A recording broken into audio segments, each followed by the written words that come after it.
명작을 읽을 권리입니다. 저자는 한윤정 씨고요. 출판사는 어바웃 어 북입니다. 저자 한윤정 씨에 관해서 간단히 소개해드리면, 학창시절부터 소설과 영화를 좋아했다. 서사의 세계가 주는 풍부한 시야가 삶의 단조로움과 세속의 기준이 부여하는 좁은 시야로부터 한 개인의 정신을 자유롭고 성숙하게 만들어준다고 믿는다. 그 반동 때문인지 급변하는 사회 현실에 대한 관심의 끈을 놓아서는 안 된다는 생각 역시 강했다.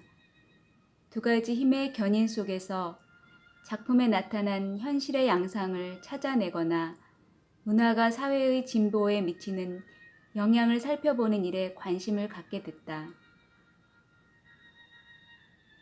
1967년 서울에서 태어나 연세대학교 영어영문학과와 같은 대학교 대학원 비교문학협동과정에서 공부했다.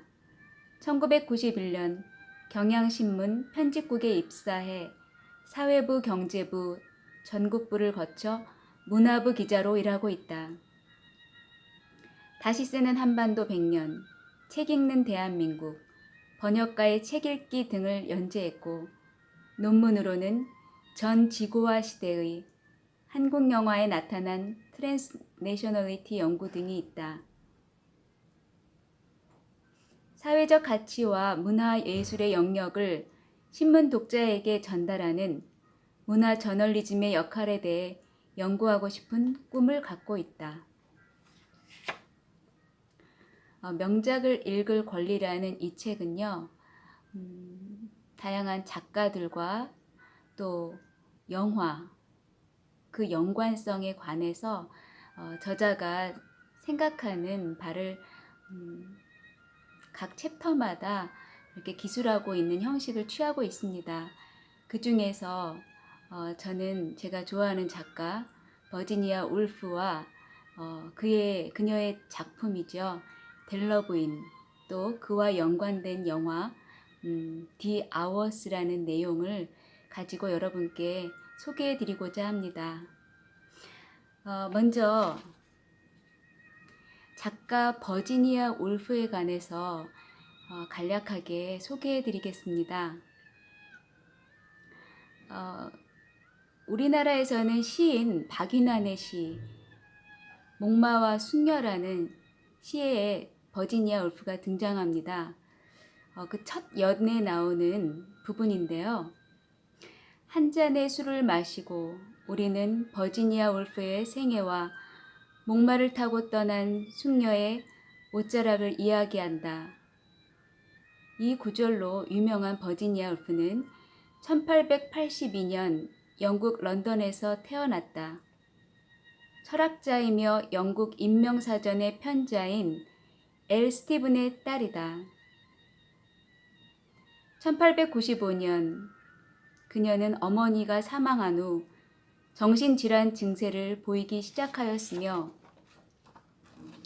1904년 아버지마저 사망하면서 병세는 악화되었다. 부모가 죽은 후 런던의 블림스버리로 이사하여 남동생 에이드리언을 중심으로 캠브리지 출신의 학자, 문인, 비평가들이 모여 블룸스버리 그룹이라고 하는 지적 집단을 만들어 그 일원으로 활동하였다. 1905년 타임스지 등 문예 비평을 썼으며 1912년 정치 평론가인 L.S. 울프와 결혼하였다. 그 이후 많은 문학 작품을 발표하였으나 그녀의 예민한 신경은 더욱 심각해졌으며 1939년 제2차 세계대전 발발 후 서식스주 로드밀 근처 별장으로 이사하여 전원 생활을 하였다. 하지만 병은 호전되지 않았고 결국 1941년 3월 28일 우즈강에서 투신 자살을 하였다. 네, 그럼 앞서 말씀드린 버지니아 울프 작품 델러 부인과 또 그 내용을 바탕으로 해서 만든 디 아워스라는 영화를 소개해 드리겠습니다. 소설과 영화가 가장 행복하게 결합한 사례로 버지니아 울프의 소설 델러 부인과 영화 디 아워스 2002년 감독 스티븐 달드 작품 이것을 꼽을 수 있다. 무수한 소설이 영화로 만들어지면서 둘 사이의 관계는 통상 원작이 훌륭하냐, 영화가 원작을 능가하냐는 식으로 평행선을 긋는다. 이에 비해 델러 부인과 디 아워스는 유기적으로 맞물려 들어간다. 디 아워스는 멋들어지지만 난해한 작가 버지니아 울프의 삶과 그의 작품 세계를 감동적이면서 쉽게 설파한 영화라 할 수 있다. 공로는 우선 영화 디 아워스의 동명 원작 소설을 쓴 미국 작가 마이클 커닝햄에게 돌려야 할 것이다. 커닝햄은 자신의 소설에서 버지니아 울프와 그녀의 소설을 재해석했다. 버지니아 울프의 대표작 델러웨이 부인과 자전적 소설 세월을 모티브로 한 커닝햄의 작품 디 아워스에는 델러웨이 부인을 쓰고 있는 1923년의 버지니아 울프가 주인공으로 나온다. 또 소설 델러 부인을 읽는 1949년 로스앤젤레스의 주부 로라 브라운, 델러웨이 부인이라고 불리는 1990년대 뉴욕의 출판 편집자이자 레즈비언 여성 클라리사 본이 또 다른 주인공으로 등장한다. 버지니아 울프의 델러웨이 부인의 구성처럼 커닝햄의 디 아워스는 이 세 여성의 아주 특별한 하루를 교차시킨다. 소설을 매개로 이어진 세 여성은 각자 다른 시대와 삶을 살면서도 서로에게 깊은 영향을 미친다는 점에서 영혼의 동반자이자 동지적 관계를 이룬다. 서로 다른 시대를 사는 세 여성의 하루. 커닝햄의 소설은 1941년 작가 버지니아의 자살로 시작한다.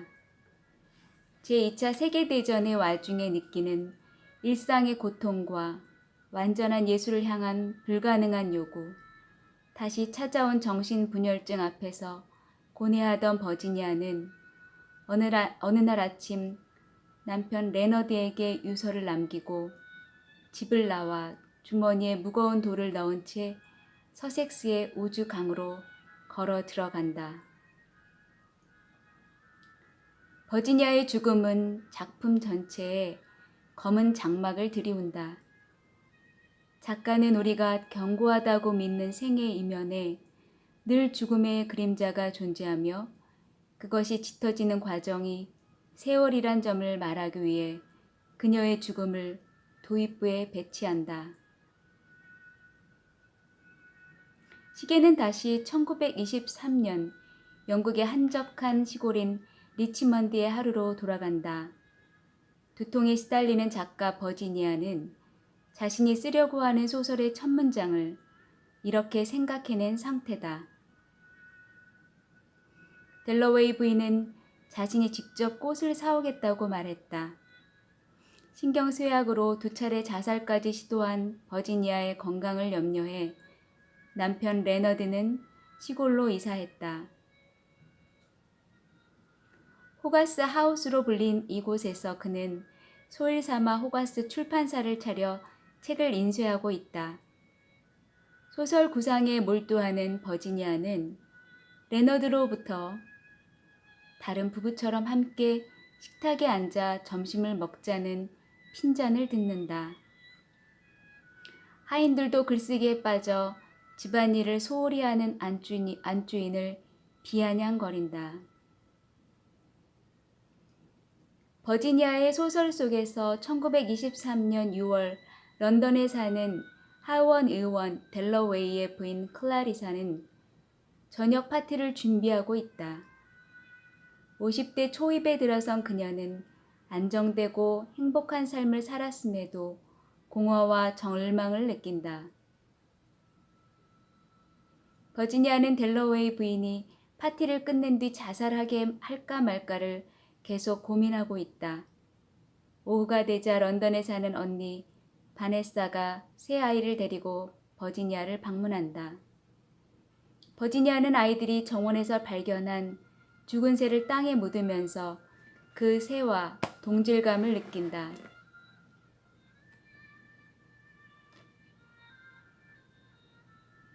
언니네 가족이 떠난 뒤 버지니아는 갑자기 옷을 입고 리치먼드 역으로 달려간다.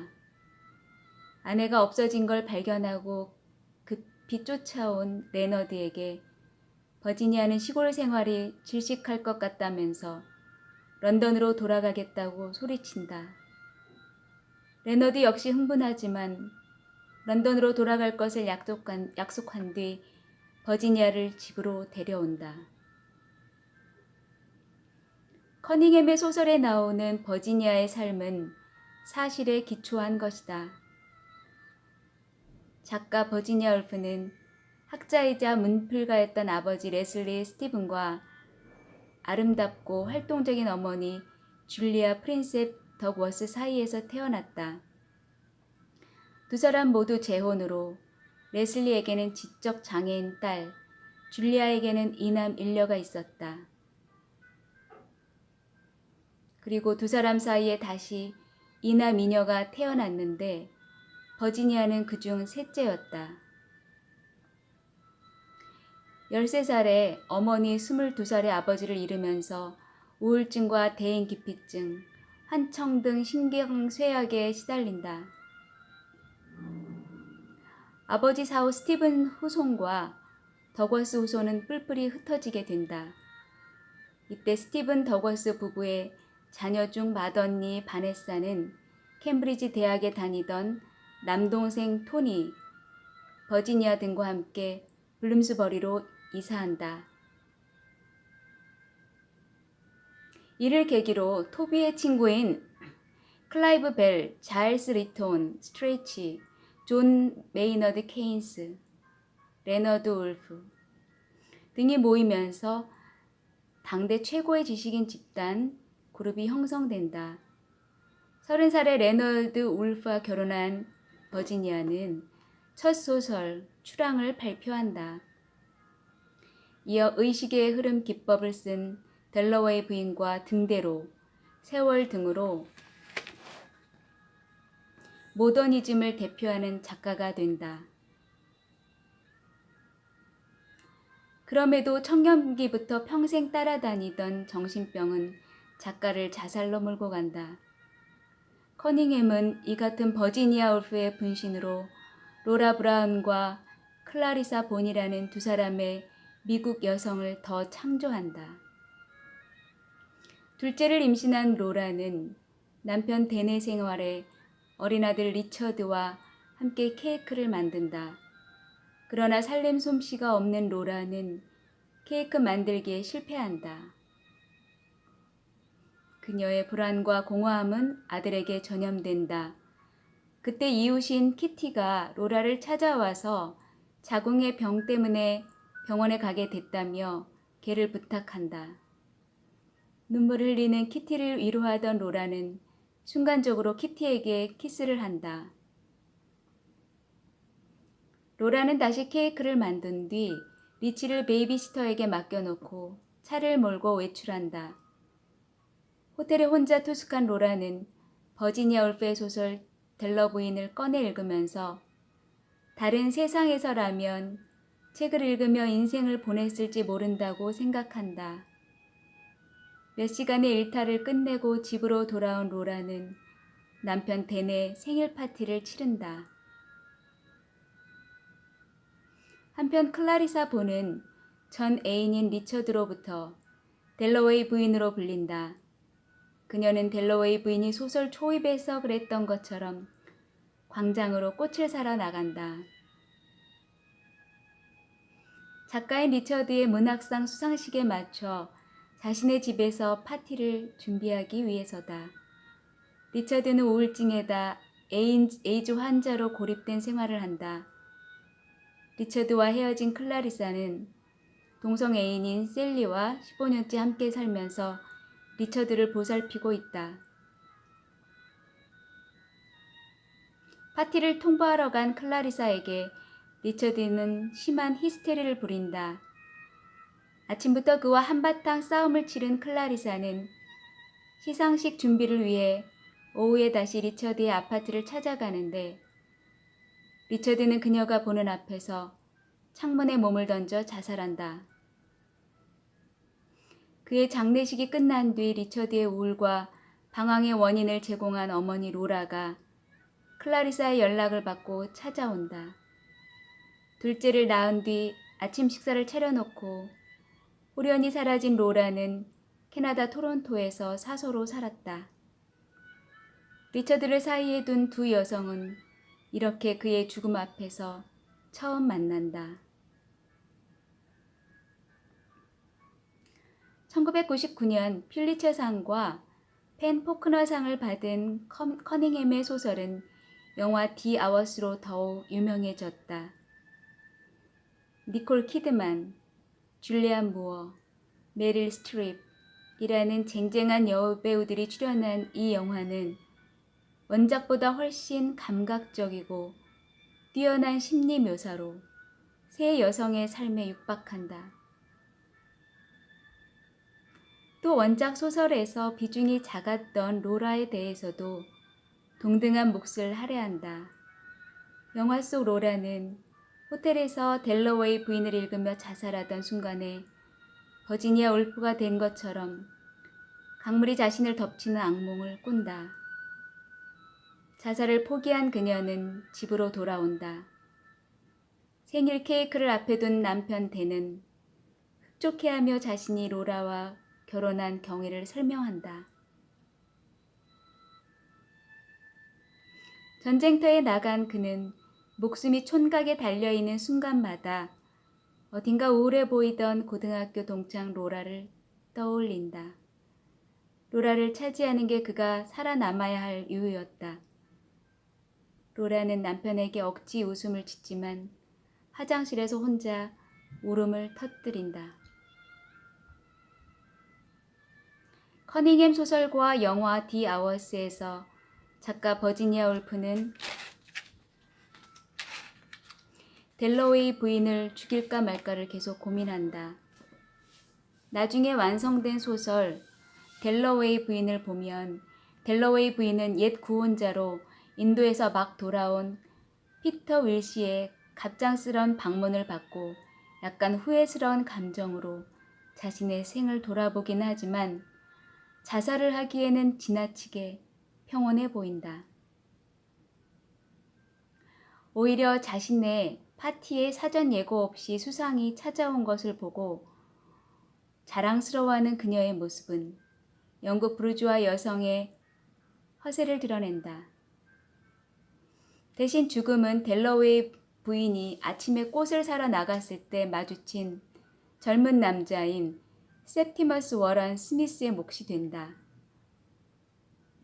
전쟁에 나갔다가 이탈리아 여성 루크레치아와 결혼해 런던으로 돌아온 이 광인은 자신을 감금 치료하려는 폭력적인 의사의 손에서 놓여나고자 창문에서 몸을 던진다.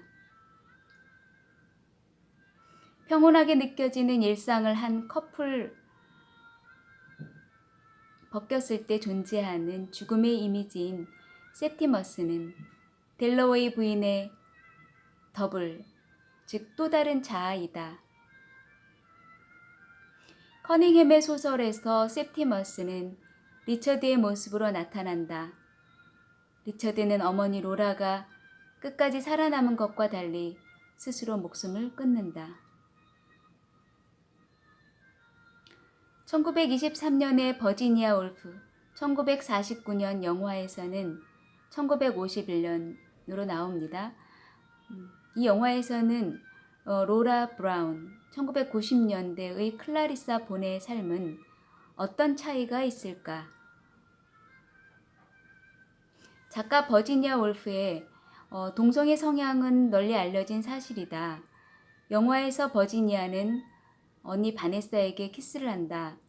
그녀의 작품 속에서 델로웨이 부인은 딸 엘리자베스와 어울리는 위험해 보이는 여자 미스 킬먼에게 끌린다. 영화 속에서 남편을 사랑하지 않는 1950년대의 로라는 키티에게 키스하고 죄책감을 느낀다. 그러나 동성애는 21세기에 클라리사에게 와서 당당한 사랑의 방식으로 자리를 잡는다. 리처드의 장례를 치르면서 고통과 슬픔으로 녹초가 된 그녀는 파트너인 셀리와 정열적인 키스를 나누며 스스로를 위로한다. 자립적 삶에서도 여성들은 진보해 왔다. 버지니아 울프는 대단한 재능을 지닌 성공한 작가이지만 그녀의 삶은 남편 레너드의 관대한 이해와 보호에 의해 가능한 것이었다. 로라의 남편 댄 역시 집안 살림을 못하는 로라를 지극히 사랑했다. 그는 아내의 심리 상태를 전혀 가늠조차 하지 못한 둔한 남자였으나 매일 아침 아내를 위해 꽃을 바쳤다. 그럼에도 로라는 주부 이상의 무엇이 되기 위해 가정을 버려야 했다. 죽음을 꿈꾸었으나 결국 남편과 딸, 아들마저 앞세운 뒤 혼자 살아남은 로라가 영화 속에서 클라리사에게 당신의 삶은 완벽해 보인다고 했을 때 클라리사의 표정은 미세하게 흔들린다. 출판 편집자라는 직업, 엄마를 이해해주는 딸, 그러나 클라리사 역시 자기 삶의 균형을 잡기 위해 수없이 많은 눈물을 흘렸으며 무너져 내리는 내면을 추스려야 했다. 이 부분에서 메릴 스트립은 보톡스 주사를 맞지 않은 여배우만이 하는 섬세한 표정 연기를 선보인다. 삶을 회피하지 않고 과감하게 싸우면서 삶의 의미가 무엇인지 깨닫게 됐다. 그 삶을 접을 때가 됐다. 영화 속에서 자살을 선택하는 버지니아 울프는 삶은 고통을 통해 의미를 드러낸다고 말한다. 삶과 죽음, 고통과 기쁨 사이의 위험한 외줄타기는 새 주인공뿐 아니라 모든 여성의 운명이기도 하다. 지독한 출산의 고통이 곧 최고의 기쁨이고 식구와 손님에게 대접할 음식을 준비하면서 때로 꺼질 듯한 절망과 허물을 느끼는 것. 버지니아와 로라 그리고 클라리사를 포함한 모든 여성에게 있어서 삶이란 이처럼 정신분열 상태의 연속이다. 이를 인정하고 난 뒤에야 비로소 일상을 균형 있게 지탱해 나갈 힘이 생기는 것임을 그녀들은 깨닫게 된 것이다.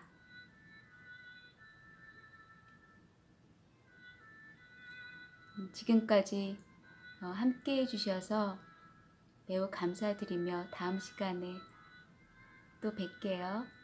안녕히 계세요.